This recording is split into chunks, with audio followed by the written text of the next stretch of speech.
그래서 예루살렘에 입성하시고 또 이제 그 고난을 본격적으로 준비하시는 기간이 됩니다. 그런 때에 종료주의이긴 하지만 그럼에도 불구하고 우리 주님의 사랑에 대해서 또 주님의 말씀에 대해서 교훈에 대해서 계속해서 요한일서를 통해서 더 깊이 함께 살펴보기를 소망합니다. 전에 말씀드렸듯이 요한의 사랑 말씀 먼저 봉독하겠습니다. 함께 보실 말씀은 요한일서 3장 19절에서 24절 말씀입니다. 요한일서 3장 19절에서 24절 말씀.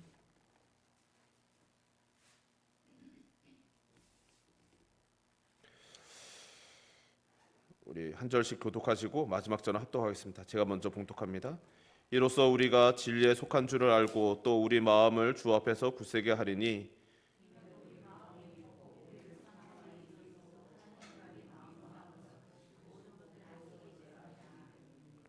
사랑하는 자들아, 만일 우리 마음이 우리를 책망할 것이 없으면 하나님 앞에서 담대함을 얻고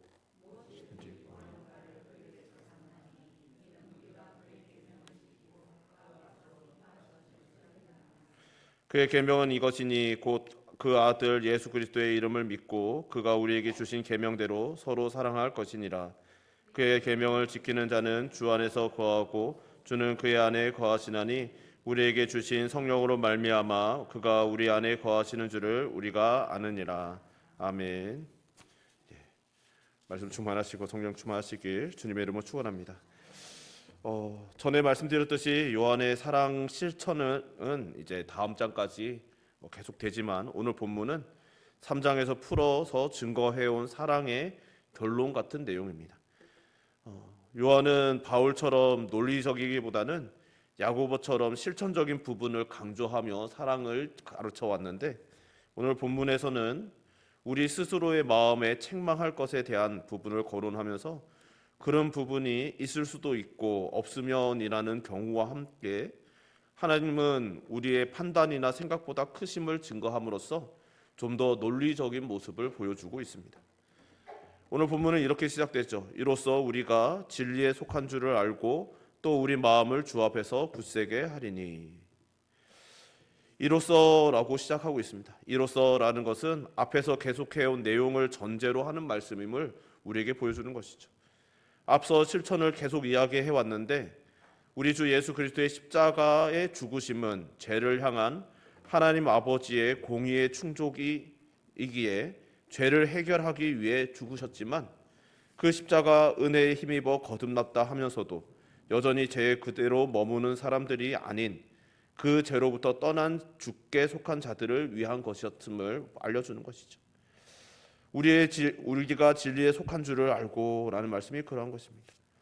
사실 하나님께 속한 자라면 말씀을 순종하지 못한다는 것, 내가 말씀대로 살아내지 못한다는 것이 참 고통스럽죠. 양심에 찔리기도 하고 이렇게 살아도 괜찮은가라는 생각이 들기도 하고 때로는 자책하고 우리의 자존감이 말씀 앞에서 무너지기도 합니다. 참 말씀으로 인해서 힘겹다는 느낌을 받는다는 것 자체가 우리가 진리에 속했다라는 증거로 볼 수 있는 것이죠. 이렇게 우리가 진리에 속해 있음을 확신한다면 그 실천하지 못한 부분은 회개하면 되고 때로는 잘못 알고 말씀만으로 힘겨워한 것을 알게 되었다면 하나님 앞에서 그 믿음의 단계를 더 높일 수도 있는 것이죠. 그런 입장에서 우리 마음을 주 앞에서 굳세게 하리니라고 요한은 우리에게 권면하는 것입니다. 또 죄로 인한 완악함은 위험하며 경계해야 하지만 진리를 확인하며 바른 믿음을 세워가는 것은 진리에 속한 하나님의 백성들에게는 중요한 신앙의 모습이 되는 것이죠. 20절에서는 이를 좀 더 구체적으로 언급합니다. 이는 우리 마음이 혹 우리를 책망할 일이 있어도 하나님은 우리 마음보다 크시고 모든 것을 아시기 때문이라. 아멘. 하나님의 진리를 듣고 자책할 수 있음을 이야기하고 있는 것이죠. 신앙은 말씀을 들을 때나 어떤 상황에 부딪힐 때 언제나 말씀을 통해서 남에 대해서 판단하는 것이 아니라 스스로를 돌아보는 것이죠. 그래서 그 어떤 상황과 처지에 있을 때 말씀에 비추어 우리를 돌아보는 것이 신앙생활입니다. 우리 주님께서도 이 땅에 계실 때 말씀하시기를 어찌하여 형제의 눈 속에 있는 티는 보고 내 눈 속에 있는 들보는 깨닫지 못하느냐? 보라, 내 눈 속에 들보가 있는데 어찌하여 형제에게 말하기를 나로 내 눈 속에 있는 티를 빼게 하라 하겠느냐라고 말씀하신 바 있는 것이죠. 그 외에도 또 외식하는 자여라고 말씀하시면서 먼저 내 눈 속에 있는 들보를 뺀 후에야 형제의 티를 빼라고 말씀하신 바도 있습니다. 이런 모든 말씀들이 바로 요한이 전하고 있는 말씀의 근거가 되는 것이죠. 바라기는 이 자리에서나 온라인으로나 함께 예배하는 우리 모두가 말씀을 통해 스스로를 돌아보며 은혜로 채워지시기를 주님의 이름으로 축원합니다. 또 하나님은 우리 마음보다 크시고 모든 것을 아시기 때문이다라고 또한 이야기하죠. 사실 우리는 하나님을 오해할 때가 참 많습니다. 그 중에서 특히 하나님의 크심을 많이 오해하죠. 이 하나님의 크심은 우리가 헤아리는 것 이상이며 그 끝은 한계가 없으신 위대하신 하나님이십니다. 그런데 우리는 그 위대하심을 고백하지만 그 크심을 그저 우리의 인식 안으로 제한하곤 하죠. 그러나 우리 하나님은 우리의 인식, 아니 우리 인류의 온 인식을 다 통합하여도 결코 헤아릴 수 없을 만큼 크신 분이시죠. 그렇기 때문에 우리는 요한은 우리 마음보다 크시다라고 이것을 고백하는 것입니다. 그리고 또한 모든 것을 아시기 때문이라고 또 고백하는 것이죠. 여기서 하나님의 속성으로 아시기 때문이다라고 하였는데 이 아시기 안다는 것은 이해하다라는 것입니다. 근데 여기에서 쓰여진 시제나 형태는 하나님의 속성 중에 하나인 전지하심을 의미하죠. 그냥 단순히 아시는 것이 아니라 하나님께서는 전지하시다라는 것을 말하고 있는 것입니다. 이 전지라는 것은 우리는 그냥 인간의 사실 전지를 온전히 알 수가 없습니다. 전지라는 것을 경험해 볼 수도 없고 어떤 개념이고 얼마만큼인지 우리는 알 수가 전혀 없죠. 그렇지만은 그냥 우리의 인간의 한계에 비추어서 헤아려 보는 것은 우리 인간처럼 시 공간에 제한이 없으신 분이시기 때문에 시 공간으로 인한 인식의 차이나 오해나 어떤 착각이 전혀 없으시다라는 것이죠. 우리는 보는 관점에 따라서도 오래된 비유죠. 코끼리가 딱 서 있으면 정면에서 보는 자와 뒤에서 보는 자와 옆에서 보는 자가 다 다르게 본다고 합니다. 산도 그러하죠. 산을 볼 때도 어느 동서남북 어느 쪽에서 보느냐에 따라서 그 산의 형태가 다르게 보이기도 하는 것이죠. 그렇지만 하나님께서는 그런 시간과 공간의 차이가 전혀 없이, 한계가 전혀 없이, 정말 어떠한 오해도 없이, 어떠한 잘못된 이해도 없이 온전히 100% 온전하게 이해하신다는 것이죠. 그것을 우리는 전지라고 고백하는 것입니다. 그렇기에 이 전지 잘못이 하나님의 아심에는, 하나님께서 이해하심에는 어떤 잘못도 실수도 없으시다라는 것이죠. 이런 하나님의 전지하심을 가장 너무나 잘 알고 고백하며 의지했던 사람이, 대표적인 사람이 바로 다윗입니다. 그는 수많은 시편에서 그런 전지하심을 고백하였지만 그 중에서도 시편 139편에서는 이렇게 고백합니다. 여호와여, 주께서 나를 살펴보셨으므로 나를 아시나이다. 주께서 내가 앉고 일어섬을 아시고 멀리서 나의 생각을 밝히 아시오며 나의 모든 길과 내가 눕는 것을 살펴보셨으므로 나의 모든 행위를 익히 아시오니 여호와여, 내 혀의 말을 알지 못하시는 것이 하나도 없으시니이다. 아멘. 사실 참 사람은 시공간의 한계뿐만 아니라 인식과 또 듣는 인지의 한계가 참 크죠.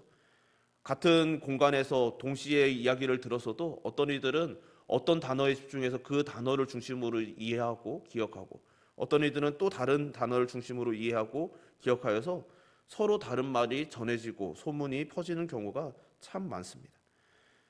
그런데 다윗은 고백하기를 하나님께서는 내 혀에서 나오는 어떤 말도 전혀 오해 없이, 사람들은 오해하여서 다윗을 정죄하기도 하고 오해하고 거짓 소문이 나기도 하지만 하나님께서는 그런 것이 전혀 없으시게 조금도 오해하지 않으실 것을 믿음으로 말할 수 있다라고 고백하고 있는 것이죠. 바라기는 오늘 함께 예배드리는 저와 여러분 우리 모두가 언제 어느 곳 어떤 상황에서든지 다윗처럼 하나님께서 아신다라는 고백으로 정말 안심하며 평강하게 살아낼 수 있으시기를 주님의 이름으로 축원합니다. 그렇기에 우리가 섬기는 하나님을 사람의 이해의 범주로 넣어서 생각하면 안 되는 것이죠.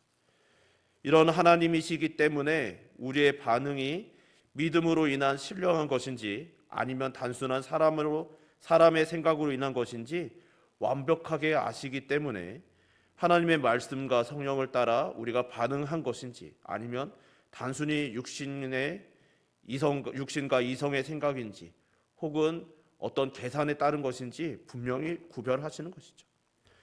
그렇게 우리가 영적으로 바른 반응을 할 수만 있다면 그것이 때로는 우리에게 슬픔이 되고 혹은 안타까움이 되든지 혹은 다른 사람들에게는 오해를 살 수도 있겠다라는 걱정이 드는 그런 모든 걱정조차도 전혀 할 필요가 없는 것이죠. 그러므로 주께서 모든 것을 아신다라는 것은 믿음이 없는 사람들에게는 두려움인 것이죠. 나의 거짓된 마음을 하나님께서 아실까 두려울 수 있고 정말 나의 이 가면을 하나님께서 속속들이 아실까 두려울 수 있는 것이죠. 그러나 신앙의 사람들에게는 큰 위로가 됩니다. 사람들의 눈에는 가식처럼 보여도 나의 마음에 가식이 없었으면 하나님께서는 아실 것이다. 하나님께서는 사람들은 오해할지라도 또 때로는 억울한 누명을 쓰게 된다 할지라도 하나님께서는 나의 마음이 진실함을 아실 것이다 라고 믿을 수 있기 때문에 우리 믿는 자들에게는 위로가 되는 고백이 됩니다.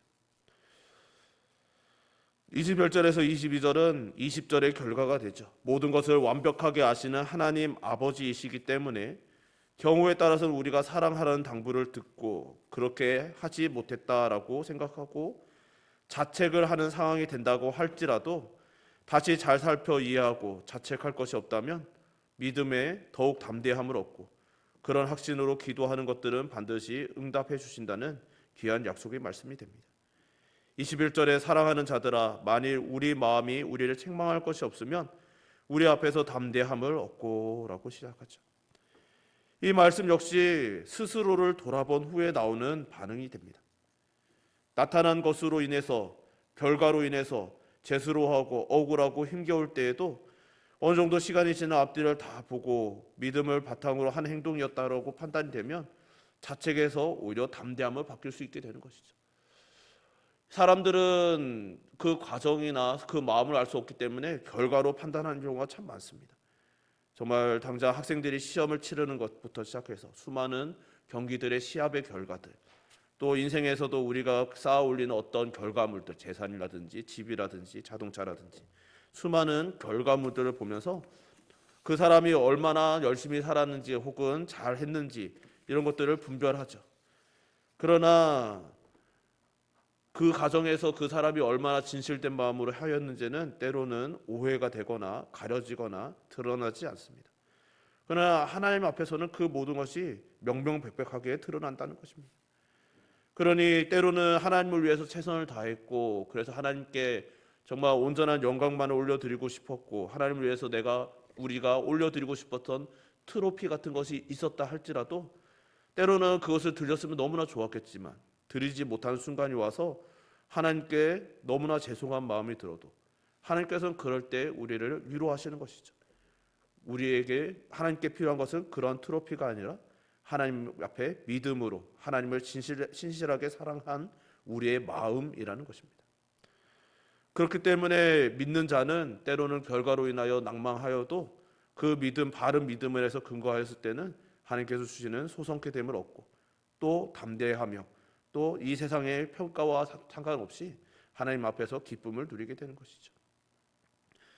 때로 오해로 마음이 억눌리게 되더라도 하나님을 의식하고 살아간다면 담대함은 또한 우리 성도에게는 당연한 결과가 되는 것입니다. 믿는 자들은 그런 경험들을 종종 하게 되는 것이죠. 개인적인 경험이 참 조심스럽지만은 정말 저도 참 겁이 많은 사람이어서 일평생 살아오면서 겁을 참 많이 내며 살아왔는데 참 주변 사람들 중에서는 제가 겁이 없이 담대한 사람이라고 오해하시는 경우가 참 많더라고요. 그때 순간에는 무엇 때문에 이렇게 오해받는가 두려워했고 때로는 내가 가면하고 가식을 떨었는가라고 스스로를 점검하면서 두려워 떨었던 적도 있는데 시간이 지나고 나면 그래도 하나님 앞에서 두려움을 떠는 마음으로 말씀 앞에서 순전하려고 애썼을 때 하나님께서는 저의 두렵고 떨리는 약한 모습은 감춰주시고 하나님 앞에서 담대한 모습만 드러나게 해주셨던 것을 깨닫게 되는 것이죠. 이런 경험이 이 자리에 있는 저와 여러분 우리 모두에게 있는 줄 믿습니다. 간절히 바라기는 그런 믿음의 경험들을 늘 되새기시면서 주님 앞에서 믿음으로 담대하며 평강을 누리시기를 주님의 이름으로 축원합니다. 이 믿음으로 하나님을 의식함에서 오는 담대함은 복이지만, 근데 우리가 참 오해하면 안 되는 것이죠. 이 담대함이라는 것이 절대로 가식으로 드러나서는 안 된다는 것입니다. 때로는 오해로 마음이 억누르게 되고, 때로는 우리의 마음에 근심이 되고 겁이 난다 할지라도 하나님을 의식하면서 살아가는 과정에서 드러나는 담대함은 정말 당연한 결과이지만, 나 옳지 않으면서 말씀대로 행하지도 않으면서 그냥 그저 담대하기만 하다면, 심지어 그 담대함이 하나님을 향한 담대함이 된다면 그것은 뻔뻔함이 되는 것이고 매우 심각한 문제가 될 것이기 때문이죠. 믿음으로 하나님을 의식하면서 오는 담대함은 복이지만, 죄를 지으면서 담대해진다면 그것은 저주에 가까운 일이 됩니다. 이에 대해 베드로는 그의 서신 베드로전서 2장에서 이렇게 권면하죠. 2장 19절에서 20절에 부당하게 고난을 받아도 하나님을 생각함으로 슬픔을 참으면 이는 아름다우나 죄가 있어 매를 맞고 참으면 무슨 칭찬이 있으리요. 그러나 선을 행함으로 고난을 받고 참으면 이는 하나님 앞에 아름다우니라. 아멘. 바라기는 오늘 이 자리에서 함께 예배드리는 저와 여러분 우리 모두가 믿음으로 하나님 아버지 앞에서 더욱 담대함을 얻으시며 또한 아름다운 믿음의 성도 되시기를 주님의 이름으로 축원합니다. 22절에 무엇이든지 구하는 바를 그에게서 받나니 이는 우리가 그의 계명을 지키고 그 앞에서 기뻐하시는 것을 행함이라라고 또한 말씀하죠. 기도만큼이나 믿음이 필요한 일이 사실 없습니다. 주님께서 믿고 드리는 기도의 확실성에 대해서는 이 땅에 계신 날 동안 여러 차례 반복해서 말씀하신 바 있죠. 그 중에 대표적인 것이 겨자씨만한 믿음에 대한 이야기인 것이죠. 마태복음 17장과 누가복음 17장에 나오는데, 심지어 겨자씨만한 믿음만 있어도 우리가 상상할 수 없는 하나님의 역사를 경험하게 될 것이라고 말씀하신 바 있으십니다. 그만큼 믿음에 대해서 강조하신 것이죠. 22절 말씀은 그런 서로 사랑하라는 주님의 말씀에 순종하는 것은 그 사랑을 위한 구함이 될 것이기 때문에 응답해 주실 것이라는 말씀이 되죠. 결국 기도의 응답은 떼쓰는 것이 아니라 하나님께서 기뻐하시는 말씀을 순종하면서 구한다면, 믿음으로 구한다면 하나님께서 응답해 주시겠다는 약속인 것이죠. 23절에 그의 계명은 이것이니 곧 그의 아들 예수 그리스도의 이름을 믿고 그가 우리에게 주신 계명대로 서로 사랑할 것이니라. 아멘. 그러면 그 우리에게 주시는 말씀, 그 말씀의 근거는 믿음의 근거는 무엇입니까? 바로 23절인 것이죠. 하나님의 백성들에게 주어지는 첫 번째 계명은 당연히 하나님께 대한 믿음이 되는 것이죠. 이것은 구약과 신약이 한결같이 증거하는 계명입니다. 10계명에서 1계명과 4계명까지 계명이 모두 하나님을 첫째로 의식하는 계명들로 여기 기록되죠.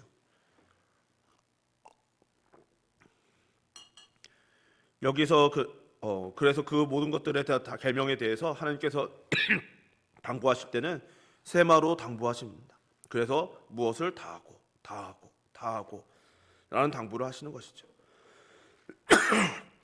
우리 주 예수께서 이를 좀 더 분명히 가르쳐 주시기를, 첫째는 이것이니 이스라엘아 들으라. 주 곧 우리 하나님을 유일한 주시라. 내 마음을 다하고 목숨을 다하고 뜻을 다하고 힘을 다하여 주 너의 하나님을 사랑하라 하신 것이요 라고 말씀하십니다. 그러므로 그의 계명은 이것이니 곧 그 아들 예수 그리스도의 이름을 믿고 라는 23절 상반절의 말씀은 이것이 먼저 제대로 되어야 하나님의 사랑받는 자녀라고 할 수 있다는 것이죠.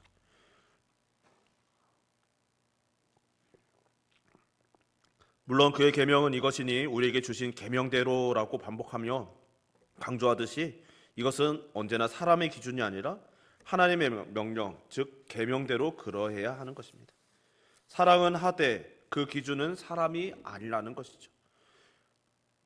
그렇게 여기서 사랑은 그냥 그저 우리들이 인간들이 일반적으로 생각하는 부모, 자식, 형제, 자매 간의 사랑이나 남녀 간의 사랑이나 혹은 친구들 간의 우정, 전쟁에서 군인들 간의 전우회 같은 그런 사랑이 아니라 우리 주님의 십자가 사랑이 우리의 기준이며 모범이 되는 것이죠.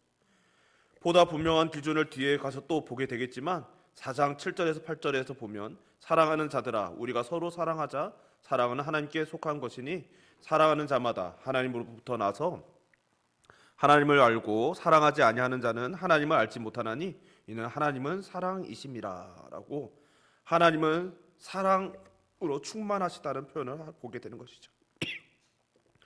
그럼에도 하나님께서 그의 백성들을 향한 계명은 여기서 멈추지 않습니다. 마가복음 12장에 둘째는 이것이니 내 이웃을 내 자신과 같이 사랑하라 하신 것이라 이보다 더 큰 계명이 없느니라라고 말씀하시죠. 오늘 본문도 그가 우리에게 주신 계명대로 서로 사랑할 것이니라라고 말씀합니다. 위로 하나님을 경외함으로 섬기는 백성이라면 같은 피를 나눈 하나님의 자녀된 같은 진리를 순종하며 사는 그리스도의 피로 값주고 사신 지체들을 사랑하라는 계명이 되는 것이죠. 24절에 또한 그의 계명을 지키는 자는 주 안에 거하고 주는 그의 안에 거하시라니 우리에게 주신 성령으로 말미암아 그가 우리 안에 거하시는 줄을 우리가 아느니라라고 말씀합니다. 그리고 이 계명은 거하는 거처를 한정하게 된다는 의미이죠. 주님께서는 제자들에게 내 안에 거하라 나도 너희 안에 거하리라 가지가 포도나무에 붙어 있지 아니하면 스스로 열매를 맺을 수 없음 같이 너희도 내 안에 있지 아니하면 그러하리라라고 요한복음 15장에 당부하신 바 있습니다.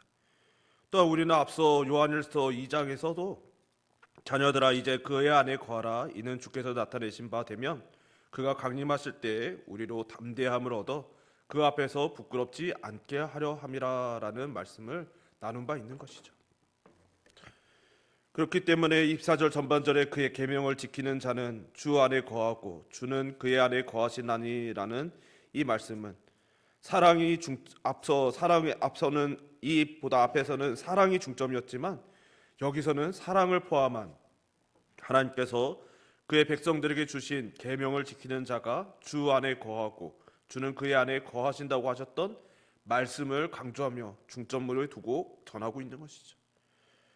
우리 주님께서는 또한 요한복음 14장에서 이런 말씀하시죠. 그 날에는 내가 아버지 안에 너희가 내 안에 내가 너희 안에 있는 것을 너희가 알리라. 아멘. 이 마지막 시대에 참 적지 않은 사람들이 눈에 보이지 않는 신앙적인 모습 때문에 하나님의 말씀을 귀중하게 다루는 신앙적인 자세를 모두 외식이라고 말하고 때로는 문자주의라고 오해하며 매도하는 것을 보곤 합니다. 참 마음이 아픈 일인 것이죠. 물론 참 오늘날 보이는 모습들 중에 주님께서 책망하셨던 바리새인들처럼 외식하는 듯한 모습들이 보이지 않는 것은 아니죠. 그런 것들은 물론 그런 모습들은 우리들이 경계해야 하는 것이고 조심해야 하는 것이지만 그렇다고 하여서 하나님의 언약인 말씀을 가볍게 여기는 것은 우리가 매우 조심하며 경계해야 할 모습입니다. 구원은 하나님께 있으므로 구원이 있다 없다라는 코멘트는 매우 조심스럽습니다. 그러나 말씀을 지키겠노라고 생명 없이 그저 외식함으로 보여지는 신앙생활도 문제이겠지만 그렇다고 하나님의 말씀을 떠나서 지키지 않으면서도 우리가 하나님을 믿노라고 말하는 그런 자들의 삶을 하나님께서 구원하시겠다는 것은 매우 조심스러운 것이죠. 왜냐하면은 그런 말씀에는 그런 구원의 길을 우리에게 알려주신 바가 없으시기 때문입니다. 우리는 언제나 아무리 세상에서 때로는 교회나 성도들이나 개개인의 모습 속에서 이 말씀을 따르는 것으로 인하여 때로는 외식하는 것처럼 보이고 교만으로 보이고 때로는 참 어리석은 모습처럼 보인다 할지라도 하나님께서 우리에게 주신 생명의 말씀은 생명의 길은 언제나 말씀에 있다는 사실을 절대로 부인해서는 안 되는 것이죠. 간절히 바라기는 이 자리는 저와 여러분 우리 모두는 늘 말씀을 따라서 정말 하나님께서 우리에게 말씀하셨기에 말씀을 따라 살아내시되 오늘 특별히 주신 말씀처럼 주님을 사랑하고 주의 안에 거하시며 주님과 동행하시는 주의 백성 되시고 또 그 동행하심이 또 우리 형제 자매의 사랑으로 드러나시는 사랑의 열매 맺는 성도님들 되시기를 주님의 이름으로 축원합니다. 그렇게 하실 때 참 우리에게 주신 성령으로 말미암아 그가 우리 안에 거하시는 줄을 우리가 아느니라라고 오늘 본문이 마무리가 되는데, 여기서 이 24절에 나타나는 성령은 요한일서에서 처음으로 언급되는 성령이십니다. 앞서 하나님께서 말씀을 순종치 못하여 힘겨워하는 부분까지도 아시는, 우리가 생각하는 것 이상으로 우리를 이해하시고 받아주시는 것을 나눈 바 있죠. 정말 그러나 사실 사랑한다는 것 자체가 사람의 결심과 각오로는 애초에 쉽지 않은 일입니다. 사랑을 하나님의 속성으로서 하나님께서 성경에 우리에게 알려주시고 또 하나님을 본받으라고 말씀하시는 그 하나님의 속성으로서의 사랑을 보면 알면 알수록 참 이렇게까지 살아갈 수 있을 것인가라고 자신할 수 없게 되는 것이죠.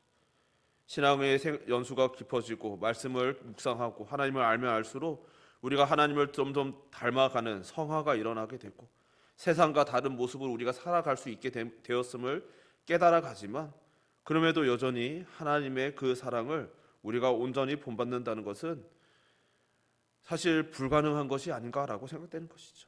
그럴 때에 우리와 함께 하시며 우리를 도와주시는 분이 성령님이심을 요한은 우리에게 다시 언급해 주는 것입니다.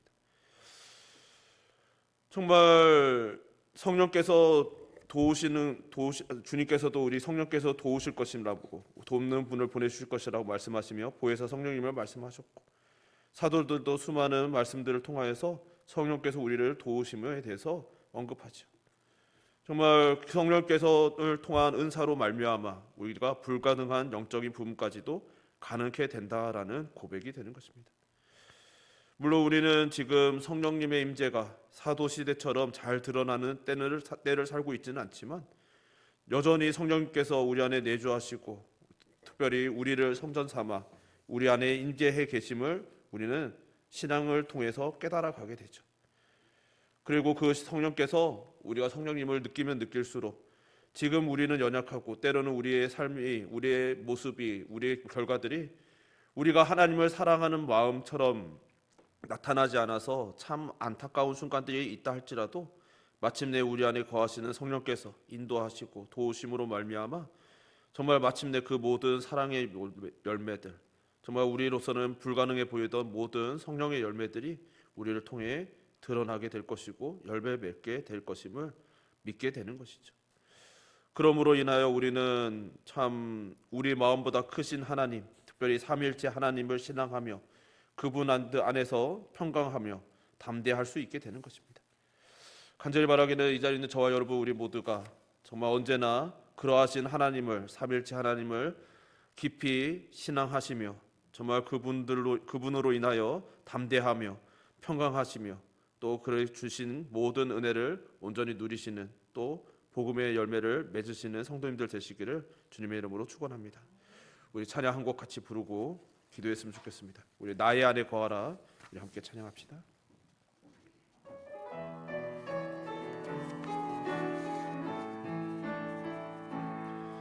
나의 안에 거하라, 나는 내 하나님이니 모든 환난 가운데 너를 지키는 자라.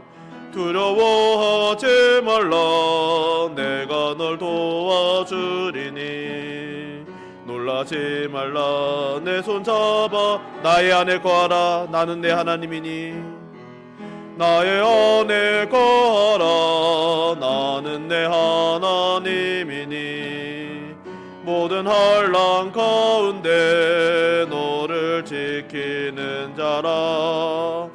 두려워하지 말라, 내가 널 도와주리니. 놀라지 말라, 내 손 잡아주리라.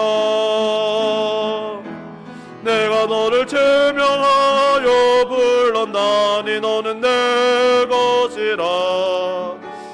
내 것이라, 너의 하나님이라.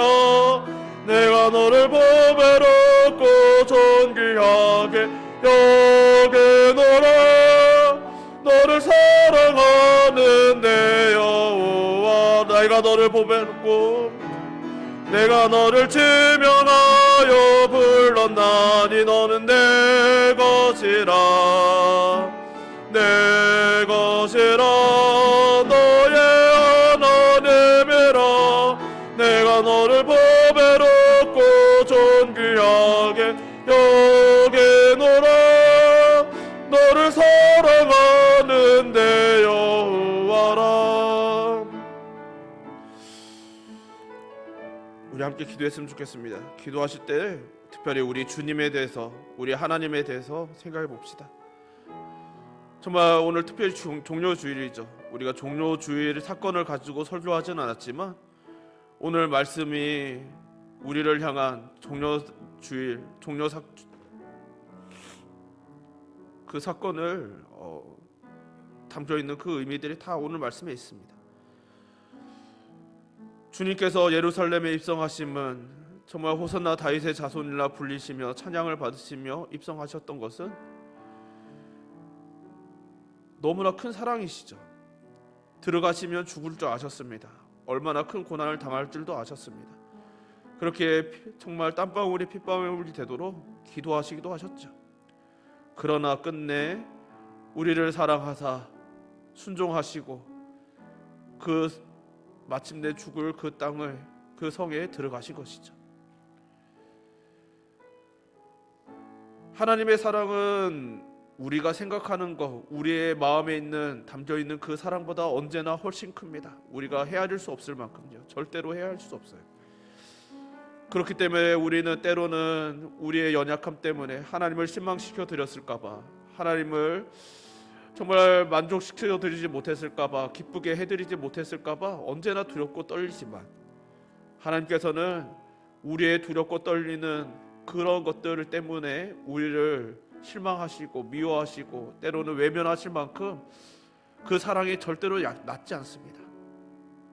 우리가 그 사실을 신뢰하는 마음으로 함께 고백했으면 좋겠습니다. 하나님, 우리는 연약하여서 언제나 흔들리고 넘어지고 떨리지만 하나님의 사랑, 우리 주님의 그 십자가를 향한 정말 이 예루살렘을 입성하사 정말 이제 돌이킬 수 없이 십자가로 향하시는 그 여정 걸음걸음이 우리를 향한 사랑의 증거이고 사랑의 고백임을 우리들이 늘 신뢰하며 믿으며 흔들리는 우리의 마음을 우리 안에 내주하신 성령께서 늘 붙잡아 주시고 아버지께서 우리를 사랑하사 그 아들을 보내시며 죽기까지 사랑하셨던 그 사랑을 언제나 인정하며 고백하며 그 사랑 안에 거하는 주의 백성 되게 하여 주옵소서.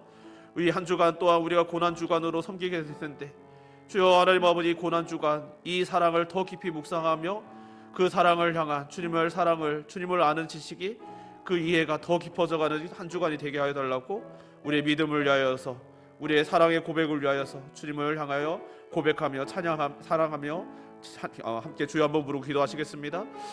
주여 아버지, 주님의 사랑이 얼마나 크고 놀라우신 것인지 그 사랑을 대하는 그 사랑 안에 거하는 자들은 어떤 마음으로 살아야 하는지 사도 요한을 통하여 우리에게 들려주심을 우리들이 되새겨봅니다. 우리들이 모두 알지만 주여 때로는 우리는 우리의 마음의 연약함으로 때로 흔들립니다. 나의 이 모습이 외식일까봐, 가면일까봐, 혹은 나의 마음에 혹시 하나님을 기쁘시게 못하는 마음이 있을까봐, 그리하여서 우리의 결과가 이러할까봐 여러가지 우리의 모습과 결과들, 때 행동들, 저라면 여러가지 그런 모습들이 때로 우리의 연약함 때문에 정말 너무나 슬프고 죄송스럽고 저라면 아버지를 뵐 면목이 없는 순간들이 너무나 많습니다. 그래서 우리가 하나님 앞에 서지 못할 것만 같은 너무나 많은 마음들, 연약한 마음들이 우리 안에 끊임없이 속삭여집니다. 원수마귀가 우리에게 속삭입니다. 그러나 하나님, 사도 요한이 늘 말하기를 우리는 사랑해야 된다, 사랑해야 된다, 사랑의 실천을 끊임없이 고백하다가 그러나 그 사랑에 정말 찔림이 있어도, 연약함이 되어도, 그로 인하여서 마음이 흔들려도 정말 너희를 향한 하나님의 그 사랑은 그런 너희들의 감정이 아니라, 너희들의 찔림이 아니라, 너희들의 가책이 아니라 오직 하나님께서 우리를 사랑하여 주시는 그 언약에 있으며 정말 그 사랑을 위하여 삼일째 하나님께서 언제나 합력하여 그 모든 사랑을 이루어 오셨음을 우리에게 가르치고 교훈하는 것을 봅니다. 또 하나님 아버지, 이 사실을 종료 주일인 오늘 우리들이 되새겨봅니다. 성부께서 우리를 사랑하사 결단하시고, 성자께서 우리를 위하여 주여 순종하사 희생하시고, 성령께서 주여 우리 안에 내주하사 끊임없이 되새겨주시고, 주 하나님 우리를 인도하심을 우리들이 늘 신뢰하게 하여 주옵소서. 우리의 마음이 요동칠 때, 흔들릴 때마다 주 하나님 아버지, 우리의 마음을 의심하며 우리의 구원을 의심하며 하나님 아버지의 사랑을 의심하며 주여 흔들리는 자들이 아니라, 그러나 나의 흔들리는 마음보다 더 크신 하나님, 주여 내가 깨닫고 있는 그 사랑보다 더 크신 하나님의 사랑, 주 하나님 아버지, 이를 위하여 우리를 기쁘게 위하여 그 십자가를 우리들이 깊이 묵상하며 주 하나님을 깨달아가게 하시고, 주 하나님을 더 깊이 주님 품으로, 주님 안으로, 주님께로 더 가까이 나아가고 더 부부 안으로 속히 들어가는 주의 백성 되게 하여 주시옵소서. 사랑이 많으신 하나님 아버지, 주님께서 우리를 향한 사랑을 보여주시려고 이 땅에 오시고, 너무나 고통스러울 줄 이미 아셨기에 피하고 싶으셨지만 우리를 사랑하사 정말 예루살렘의 성으로 입성하신 종료주일에, 이를 기념하는 종료주일에 주님의 사랑을 되새겨봅니다. 사도 요한이 끊임없이 우리는 사랑을 실제적으로 살아내야 되는, 실천해야 되는 성도라고 끊임없이 실천을 강조해왔지만, 그러나 우리의 연약함으로 그 사랑의 모습을 온전히 드러내지 못하여서 넘어지고 낭망하고 슬퍼하고 혹은 때로는 좌절할 수도 있는 우리 연약한 성도들에게, 그러나 그 사랑은 우리 안에 있는 이 사랑은 우리의 의지와 우리의 마음으로 이루어지는 것이 아님을 우리에게 가르칩니다. 주님, 언제나 주님의 사랑은 우리의 사랑보다 더 크고 우리가 이해하고 깨달은 것보다 훨씬 크심을 오늘도 다시 한번 고백하오니, 그 사랑을 보여주셨던, 그 사랑의 여정을 걸어내셨던 오늘 종료주일을 기념하며 우리의 마음이 항상 주님의 사랑을 깊이 묵상하고 더 깊이 알아가는 여정 되게 하시고, 또 그 사랑을 묵상하는 이 고난주간 한 주간 동안 우리들이 주님을 더 깊이 묵상함으로 하나님께서 주신 그 사랑을 더 감격하며 주님 품으로, 주님 안으로 더 깊이 들어갈 수 있는, 더 깊이 안겨드는 주의 백성 되게 하여 주시옵소서. 우리에게 주신 모든 은혜에 감사드리오며 예수님 이름으로 기도드립니다. 아멘.